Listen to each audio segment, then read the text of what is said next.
Good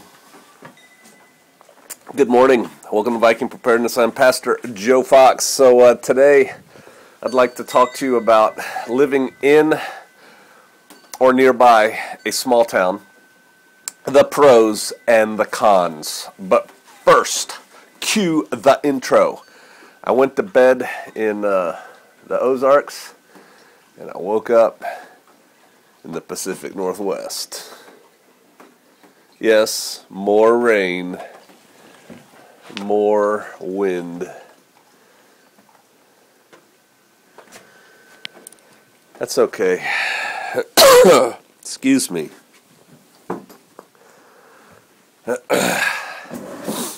Everyone in our congregation has had a cold starting about, 2 weeks ago. And I think I'm the last one to get it. It's like from here up. I went to bed feeling great last night. Then I woke up at 4 in the morning. I don't have to cover my mouth. Nobody's here. And felt horrible. And my wife gave me some NyQuil. I woke up. It was 10:15. Wow. I'm usually hot, sweaty, and dirty by 10:15 from working already. So I'm drinking coffee with honey, and I'm about to switch to this horrible special brew of tea my wife makes that has hot peppers and garlic and ACV, apple cider vinegar.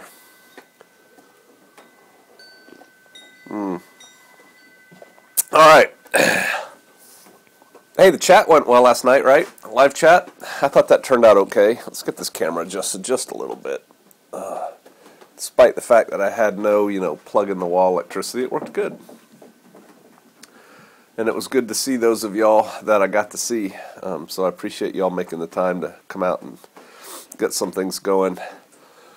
A comment for those of you who still haven't quite figured it out. It's not a slam. People were commenting on the Patreon site. Can't see that. You have to comment on the live chat site, which is YouTube. And if you're on a laptop or a desktop, it's off to the right of the picture as you're looking at it. So, over here as you're looking at it, I guess. Off to the right of the picture, there's a chat box where you can type into. And if you're on a cell phone watching it, as my wife does, she's like my producer and monitors it and stuff. Somehow you scroll down and hit another thing for comments or something, and then that pops up. But then you can't see me, you just see the comments. So, hey, if you can't figure it out like I can't, just find a millennial to walk you through it and show them. But I need some more of this. Then we'll get going on this talk. The late, great Mel Tappan, T-A-P-P-A-N, one of the first survivalists, if you will. He used to write a column for, I think it was Guns and Ammo, about survivalism. And he had a lot to say back when nobody was saying these things. And I am pleased that I have a whole notebook, a 3-ring binder of all of his Guns and Ammo articles that he wrote, printed out. And I also own a book called Tappin' on Survival, which is pretty good. I don't even know if you can find it anymore. But he said a lot of things that kind of set the course of survivalism, if you will. And a lot of what he said is true today. And one of the things he was huge on was living on the outskirts or inskirts, I should probably go back and read it, of a small town for a survival situation. Excuse me. And by small town, he meant basically, and just allow me to paraphrase as I remember what he said. How about that? A town that has like a grocery store, and a doctor, and a bank, and a gas station. Little services, but that's about it. That was based in an agricultural area that had an agricultural economic base for this little town, meaning this town serviced farmers, right, or ranchers, or something like that. And his point was that if you're out in the boonies like this, easy to pick you off. I don't think he was into groups and mags and things like that. And the truth is, despite all my protestations and my exhortations to the contrary, most of y'all aren't into, really, mags and groups either. Even if you're intellectually on board, you're not physically on board. So, his idea was you go to a small town, you live near the edge of the small town, but not like a half a mile outside of the edge, because those people will be picked off by the roving bands of looters and bad guys. You got to be in the town where they close down the roads, control access, set up trading posts and things like that. They already have a functioning form of government voted on by the townspeople, right? And because it's an agricultural-based town, they get that, right? That kind of stuff. Pretty good. There are a lot of good things about that, and I just listed some of them. The first thing is, if you're in a small town of working people who understand the value of work, and since they're agricultural based, a couple things are going on there. One, the people probably have food stored up just because that's how they think. I mean, they're all about food, growing it, producing it. And because it's a small town, you can secure it, right? Both of my two oldest children live in small towns. And when I say small towns, I mean like the senior class at the high school is 8 to 10 students. Small town. And so we have looked on Google, and I have discussed with one of my two adult children how to secure that town from outsiders, should the time come when that needed to be done. Close this road, man this road, dun, dun, dun, dun, dun. And the other one, I did it as an intellectual exercise, but didn't share it with that adult child. But easily done. In western Kansas, many of the small towns are built around grain elevators. And for those of you who don't know what that is, a grain elevator looks like a huge silo or four, huge, made out of concrete, full of grain. Wheat or corn or something like that. That's a lot of food for that town, should something happen. And if you have a small town and they have a government, whether that's a mayor or a city manager, because anymore they call everything a city, even though it's not really the kind of city I talk about when I say come out of her, my people.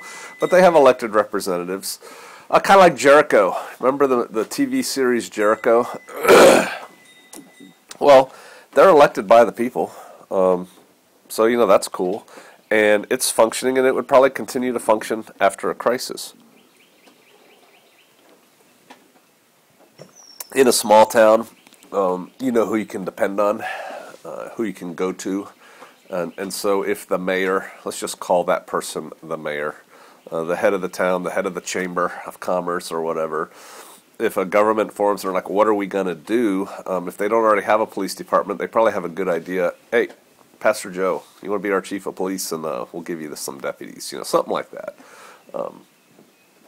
And so you could have a functioning organism, if you will, an island in the midst of a chaotic sea with a small town. With a small town, especially if this small town took some basic steps now on preparedness, appoint a real working emergency program manager who actually did things with the town to get people, storing food and stuff. The people that didn't should be easier to take care of, because there wouldn't be just the numbers of people who were unprepared and caught unawares. And so a small town becomes like a village or a hamlet, and it would take quite the size force to come in and mess with it. Another thing about most small towns in America, they are rural, and so they have guns, right? Guns that could be used to protect themselves from, the roving bands of marauders, what have you. And so, and there's economy there. There's economy in a small town, and that economy could continue even in the event of some kind of collapse, because people would still be trading. It would probably go to a barter type system. Excuse me. And so all these things would be good. And, they could set up the market there where the outliers could come in and trade in a secure environment, things like that. Cool. Also in small town America today, in many small town America, many towns, it's pretty safe. You don't have to lock your car. Most people don't lock their front door. Everybody knows everybody in a good way. The style of life is slower. The two towns my two oldest kids live in, they're just lovely. You can just walk down the street. Hi, how you doing? Everybody knows everybody. It's all cool. It's nice. I bet you they don't lock doors in that town. Either one of the towns where my two kids live. I bet you most people don't. And it's just a nice, kind of idyllic lifestyle, right? Let's talk about the downside of living in a small town. Everybody knows your business. Everybody knows who you are, where you came from, and what you're about. And if they don't, they're aiming to find out.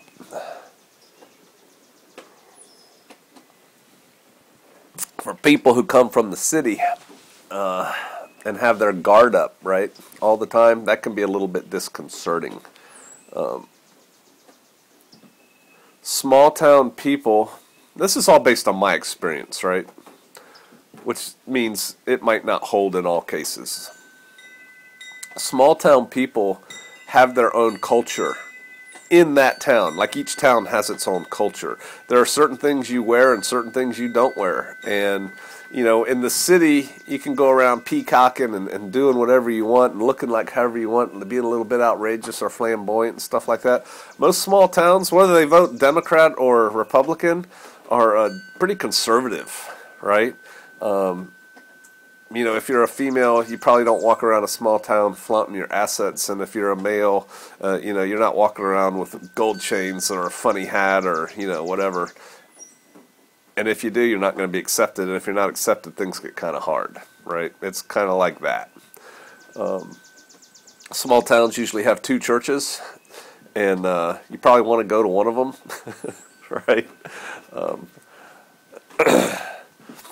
And so, they're kind of cliquish, I guess is the word. And they definitely have a, you need to kind of morph and be like us attitude in small towns. But it works for them. Some small towns are very, what's the word I'm looking for? The same people run the town for generations. The mayor's son is going to be the next mayor, basically. It works like that. And, the heads of the Chamber of Commerce or whatever are just going to control things. And that's, that 80-year-old guy. And that when he's done, his 60-year-old son's going to take over for him, And so these three families run this town. That's a real thing. In many cases, that works out just fine. Somebody's got to be in charge. And as long as they're, making it work, that's good. In some cases, it's not. Some cases, it's corrupt. And a bad leadership of a small town can take that town in a bad direction, and it's really hard to recover from that. It's really hard for that town to dig its way out because the corruption and the evilness of it becomes a set thing. A lot of small towns in the U.S. today, at least in this area, in the Ozarks, the greater Ozarks, have a meth problem, right? There's a lot of drugs. And while I personally don't really care if somebody does or sells drugs, I don't care. I don't think you should, right? But if you want to do that to your body, whatever. The problem is with stuff like that, it doesn't just end there, right? Then there's petty crimes to support the drug habit, and you get scuzzy people walking around scoping people out, and people aren't in their right mind, and you see it. And I get a lot of comments or questions, what town, where should I go in the Ozarks? Is this a good one? You need to go and see. And it's pretty evident if you just drive around the town, stop in at the local diner, get yourself a burger and some fries, and walk into the gas station, buy yourself something, talk to the people. You'll figure out pretty quick if it's a meth town or not. And they seem to kind of go that way. You know, it's like a meth town or it's not. And, of course, I obviously wouldn't recommend living directly around a meth town. But that can be a problem. And then, you know, anymore, there's so many people on EBT or welfare or whatever they call it, that a lot of small towns in America are existing on that now. You know, that's like what they do. Excuse me. And in times of chaos, when that's cut off, these aren't people who think for themselves and make do for themselves, right? And so that could be a problem for you if you're in a town full of leeches, you know, and the balloon goes up. So that could be an issue. Back to the plus side. Excuse me, I'm going to cough again. I know, it's annoying. Sorry. It's annoying me. Yeah, I just coughed my point out of my head.